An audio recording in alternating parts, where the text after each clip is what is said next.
It was President Thomas Burgers who in 1873 visited Mauchsberg.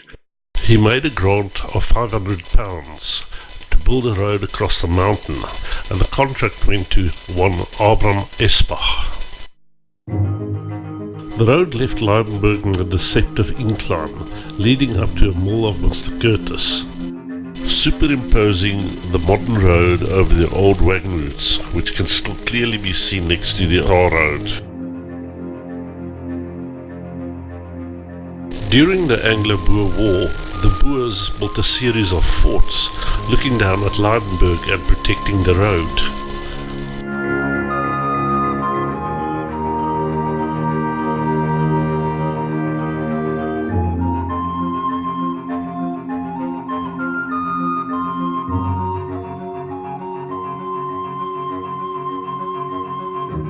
A last loophole in a long-forgotten fort.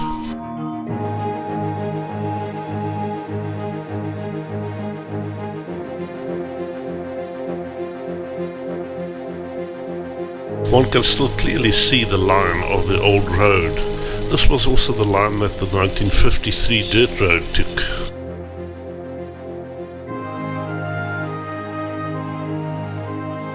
Coming down the road at Machine Neck, one can still clearly see the wagon ruts next to the 1953 road. The road now meanders upwards and onwards into the fog belt of the mountain.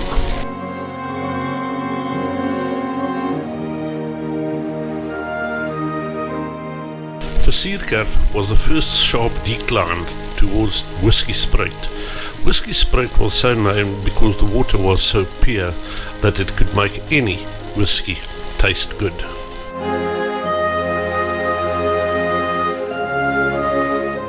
The old road can be seen at the top of the picture, skirting the rocky parts of Mauchsberg. Soft clay formations left deep ruts as the wagons travelled along this part of the road.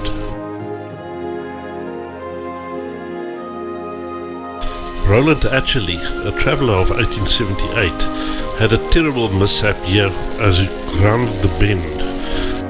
The outside wagon wheels loosened the rocks of the narrow scarp. The disselboom broke, and away went the wagon, careering down the slope. One wonders, where did the wagon stop?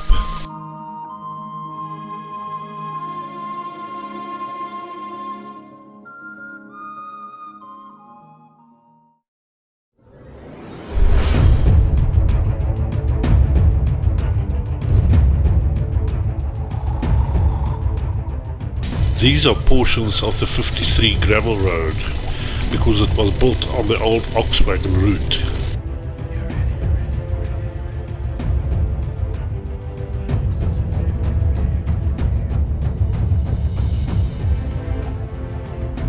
One of the most difficult parts of the road was the so-called chute or staircase. One can see how a road was made around the mountain to avoid the staircase.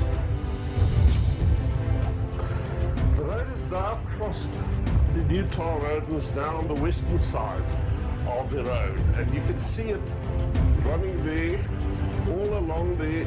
At the pine trees there is on the side of the staircase. That's where the road went down. Across the tar road, there at the brown bushes, the road went round the hill and then went down the Devil's Pulpit.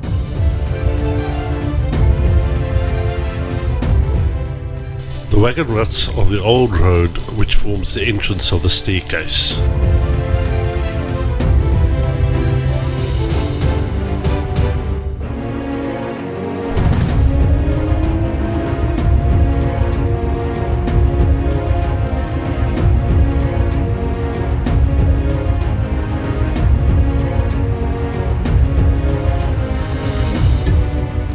In the middle of the staircase there was a huge protruding rock which made travelling round it extremely difficult.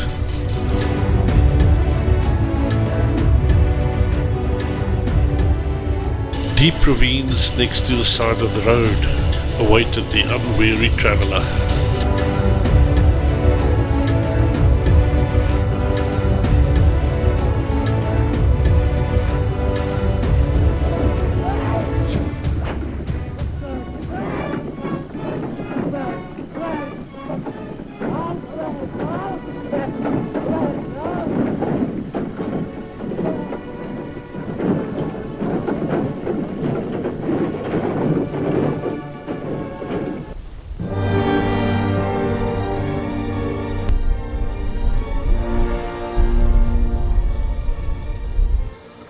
now standing at the lower part of the staircase, which was so called by Warren back in 1878. When they came down here, the wagons were fixed up with rims and chains, and they were holding onto the wagons, holding the wagon back, because the wagon weight was just on the after oxen. And they literally jumped from step to step to step, and he called it then mountain passes like broken staircases. The ruts and the so-called steps are still clearly visible today, nearly 120 years later.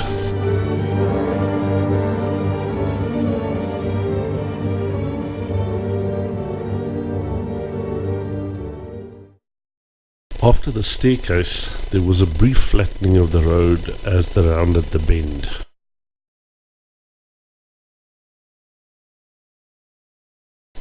The advancing British were at this neck when the Boers fired from Devil's Knuckles. Their accuracy was remarkable, with the shell hole being a mere 20 yards from the actual road. Today, the shell hole can be seen as a big gaping hole in the side of the mountain.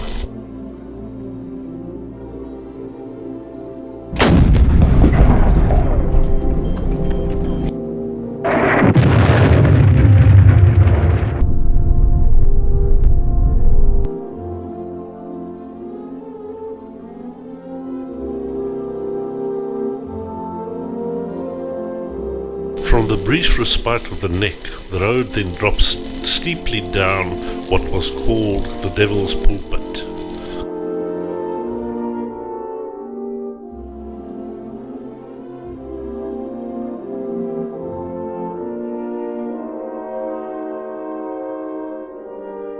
The gravel road of 53 briefly meets up with the Old Harbour Road in this instance. This is Sabi's Neck, close to the old Portuguese mine. At Misty Mountain Inn, one can clearly see the wagon ruts, now hidden by afforestation.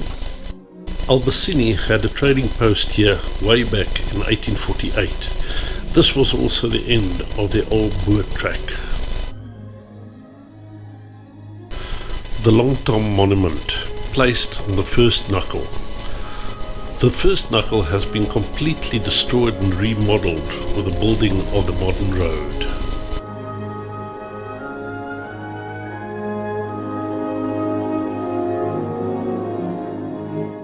Steep chasms and ravines abutted the dreaded knuckles, seen here from a distance.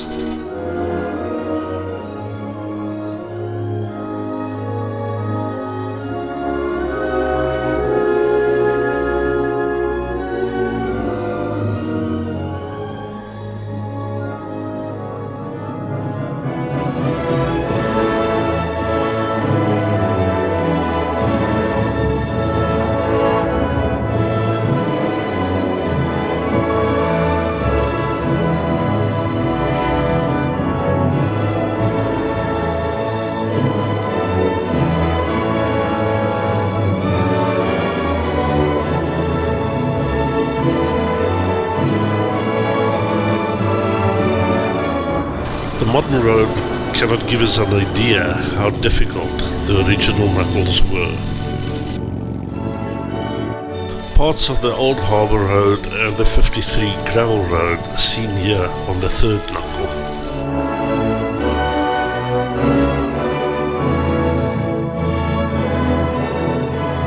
And again rising up to the fourth knuckle. Sometime during the late 1870s, a diversion of the road was made down this spur to head directly to Sabi and Macmac goldfields. The last descent of the British down the knuckles. Koffiehoogte was the last resting place before they tackled the steep Hell's Gates down to Spitskop.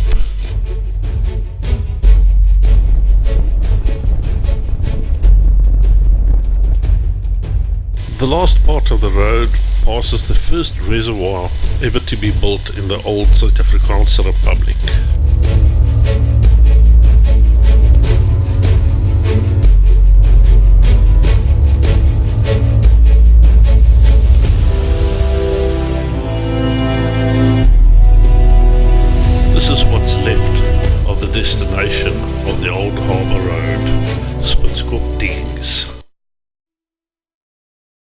In 1914, it was decided to build a new road which would avoid the knuckles. The first uphill part of the road closely followed the Old Harbour Road. It was marked with stone dolmens.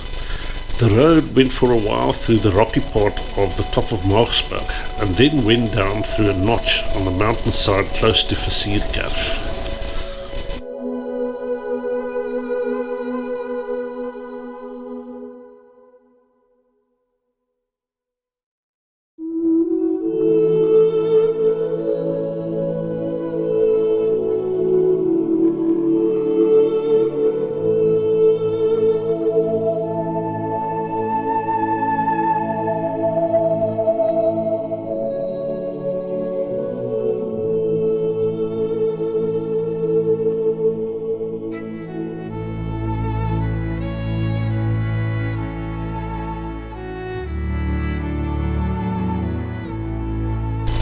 The top part of the road was especially treacherous and dangerous, where it was narrowly scarped on the face of the mountainside.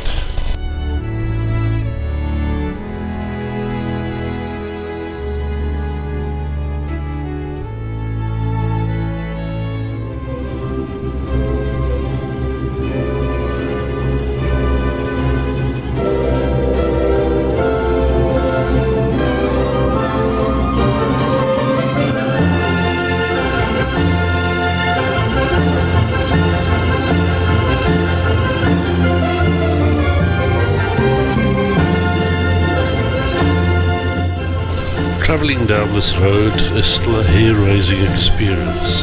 The road is narrow and the surface uneven. The views are magnificent.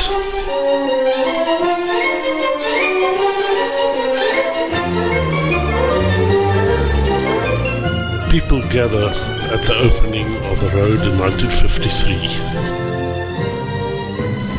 There are only a few instances left of the 1953 gravel road, which had not been destroyed by the building of the final road in 1963.